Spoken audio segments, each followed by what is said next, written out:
এক ফোঁটাও আশ্বস্ত আমরা পাচ্ছি না।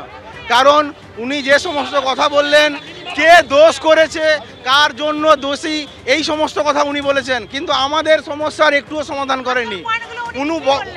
উনি বললেন যে আমাদেরকে স্কুল যেতে আমরা বারণ করছি না, কিন্তু উনি অপরপক্ষে যোগ্যদের লিস্ট দিচ্ছেন না, যেটা মেন দাবি আমাদেরকে যে আমরা স্বচ্ছ, উনি প্রমাণ করবেন, এই যোগ্যদের লিস্টটাই উনি দিচ্ছেন না। তাহলে আমরা কি করে স্বচ্ছতা এইভাবে স্কুল যাব?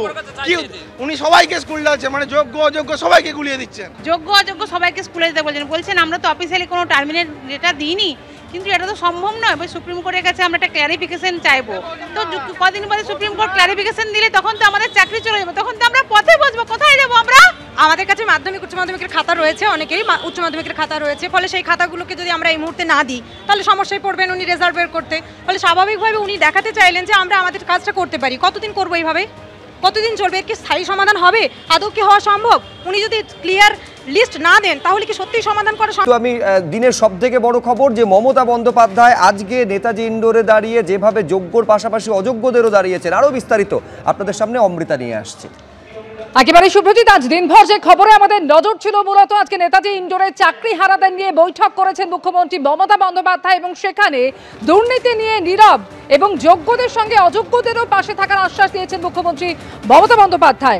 একই সঙ্গে সুপ্রিম কোর্টের রায়ের পিছনে রাজনৈতিক উদ্দেশ্যও দেখেছেন মমতা বন্দ্যোপাধ্যায়। প্রথম কাজ যোগ্যদের রক্ষা করা, তারপরে অযোগ্যদের দেখব। কাদের অযোগ্য বলা হলো, কেন বলা হলো, সবকিছু দেখব। কিভাবে চাকরি হারাদের চাকরি রক্ষা করা যায় তা নিয়ে আইনি লড়াইয়ের ঘোষণা করেছেন মুখ্যমন্ত্রী। সুপ্রিম কোর্ট বলেনি কে যোগ্য কে অযোগ্য, তালিকা দেয়নি। সরকারকে যোগ্য ও অযোগ্যদের আলাদা করার সুযোগ আদালত দেয়নি। ফ্যাক্ট ফাইন্ডিং এর অনুমতিও দেয়নি। সিবিআই যা যা কাগজপত্র চেয়েছিল তদন্ত করার জন্য, এসএসসি সব কাগজপত্র তাদের দিয়ে সাহায্য করেছিল। আগে যোগ্যদেরটা হয়ে যাক, বাদ বাকি যারা থাকবেন, যাদের অযোগ্য বলা হচ্ছে তাদের বিরুদ্ধে কি কি এভিডেন্স আছে আমি দেখব। সত্যিই যদি এভিডেন্স প্রমাণিত হয় তারা অযোগ্য, তখন আমার কিছু হয়তো করার থাকবে না ওই ডিপার্টমেন্টে, কিন্তু সেটা নিয়ে আমরা আলোচনা করব পরে। আগে ফার্স্ট ফেজ যোগ্যদেরটা রক্ষা করা, সেকেন্ড ফেজ কাকে অযোগ্য বলেছে, কেন বলেছে, কি কারণে বলেছে, কোন এজেন্সি তদন্ত করেছে, কি কি কাগজপত্র আছে, টোটালটা দেখব। তারপরে তাদের নিয়ে আমি আলাদা করে মিটিং করে আমাদের কথা বলবো। এবং যোগ্যরা যারা আছেন শিক্ষা দিন, শিক্ষিত করুন।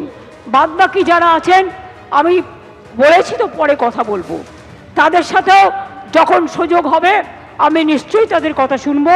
এবং ফার্স্ট আমাকে তদন্তটা করতে দিন, ফার্স্ট আমাদের তদন্তটা করতে দিন। আচ্ছা, যোগ্য শিক্ষাকর্মীও যারা আছেন তাদেরও আমি আলাদা করে দেখছি না, আপনারা আপনাদের কাজ করবেন। আর যোগ্য আর অযোগ্যদের লিস্টটা আমরা সুপ্রিম কোর্টের কাছে চাইবো, ঠিক আছে? তারপরে আমরা ডিসিশন নেব।